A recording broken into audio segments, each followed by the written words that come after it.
Hello friends, मैं doctor Dinesh आप सभी का स्वागत करता हूं अपने ऑफिशियल यूट्यूब चैनल काया बंधु पर। दोस्तों, आज एक बहुत ही बर्निंग टॉपिक हम सबके सामने है मेडिकल फैटर्निटी में कि कोरोना के जो पेशेंट हैं उनके लिए जो मेडिसिन इस समय मार्केट में है, एक तरफ है एलोपैथी का फेविफ्लू और एक तरफ है आयुर्वेद का कोरोनिल। तो आज हम जानेंगे कि क्या इसका मेरिट है, क्या डिमेरिट है, उसको थोड़ा सा विस्तार से आज यहाँ पे चर्चा करेंगे। तो सबसे पहले बात करते हैं फेविफ्लू। फेविफ्लू ये एक एंटीवायरल थेरेपी के रूप में हमारे सामने आया है। सबसे पहले इसको डिस्कवर किया जापान ने, और जापान ने 43 कंट्रीज़ को एक्सपोर्ट किया कि आप अपने अपने जो पेशेंट्स हैं कोरोना पे, उस पर आप ट्रायल करके इसको देखो। और आपको ये बात जान के बहुत आश्चर्य होगा कि इंडिया हमारी पहली कंट्री है जिसने इसको अप्रूवल दिया है। जापान जिसने इसको खोजा, अभी तक कोई अप्रूवल वहाँ से आया नहीं है। रिसर्च अभी भी वहाँ पे चल रही है और ट्रायल्स चल रहे हैं। अमेरिका की जो सबसे प्रतिष्ठित एफडीआई है उसने भी अभी इसको अप्रूवल नहीं दिया है, वहाँ पे भी इसका यूज़ नहीं हुआ है। पता नहीं क्या मजबूरी थी या फिर क्या यहाँ पे बहुत ज़रूरत थी कि यहाँ पे इसको अप्रूवल दे दिया गया है, ये जानते हुए भी कि बहुत ज़्यादा साइड इफ़ेक्ट्स हैं इसके।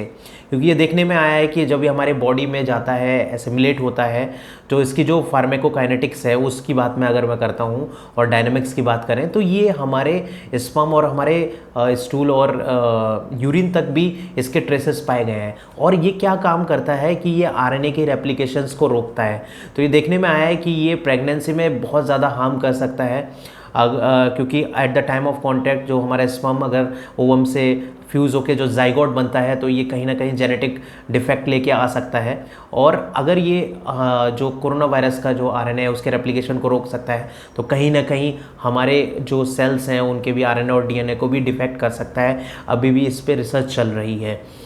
बात करें अगर on the other side coronal की, कोरोनिल जो है वो एक पैकेज है जिसमें कुछ टैबलेट्स हैं और एक ऑयल है जिससे नस से हम लोग देते हैं, नेज़ल ड्रॉप डालते हैं अणु तेल का, और कुछ टैबलेट्स हैं। टैबलेट्स की अगर मैं बात करूं तो उसमें सबसे मेन इंग्रेडिएंट अश्वगंधा है, गिलोय है, तुलसी है, हल्दी है। जो भी इम्यूनोमॉड्यूलेटर ड्रग्स हैं हमारे आयुर्वेद में, जो अभी ऐसा नहीं है कि अभी खोजी गई हो, ये शाश्वत है। जब से आयुर्वेद चल रहा है उसके औषधियों के बारे में जो वर्णन है हमारे संहिताओं में, हमारे ग्रंथों में, तो वो एक ट्रस्टेड और एक बहुत सालों से हम लोग यूज़ करते हुए आए हैं, जिसके अभी तक कोई साइड इफ़ेक्ट्स देखने को नहीं मिले हैं। कभी आपने नहीं सुना होगा कि तुलसी से किसी को नुकसान हो गया हो, गिलोय से नुकसान हो गया हो, अश्वगंधा से नुकसान हो गया हो, क्योंकि इनके अंदर जो एल्कलॉइड्स हैं वो कहीं ना कहीं हमारे विटामिन सी और जो हमारे एंटीऑक्सीडेंट ज़रूरी होते हैं फ्री रेडिकल्स को ख़त्म करने के लिए, वो बहुतायत मात्रा में पाए जाते हैं। और कहीं ना कहीं ये हमारे जो वायरस है उसको जो प्रोलिफ्रेशन है उसको रोकने के लिए बहुत हेल्पफुल हो सकता है। क्योंकि ट्रायल्स में भी देखा गया है कि 280 पेशेंट्स पे जो ट्रायल हुए हैं उसमें 100 के 100 पेशेंट ठीक हो गए हैं। मैं ये नहीं कहता, मैं ये दावा नहीं करता कि ये 100% पेशेंट को ठीक कर सकता है, लेकिन हाँ ये ज़रूर कह सकता हूँ कि अगर इसको यूज़ करे पेशेंट तो कहीं ना कहीं इसके प्रभाव से 99% बच सकता है। और 1% पेशेंट जिनको हो जाए इस कोरोना का जो इन्फेक्शंस हैं उसमें भी जो सीवियर हो जाते हैं उनमें ही दिक्कत है। एक और एस्पेक्ट में बात करना बहुत ज़रूरी है कि इस मेडिसिन के ऊपर लिखा हुआ है कि for mild to moderate patients, यानी माइल्ड टू मॉडरेट इन्फेक्शन में ही इसको देना है। तो ये मैं बताना चाहता हूँ कि हमारे कंट्री में 95% पेशेंट अपने आप रिकवर हो रहे हैं। 5% पेशेंट ही सीवियर हो रहे हैं जिनको वेंटिलेटर्स की ज़रूरत पड़ रही है।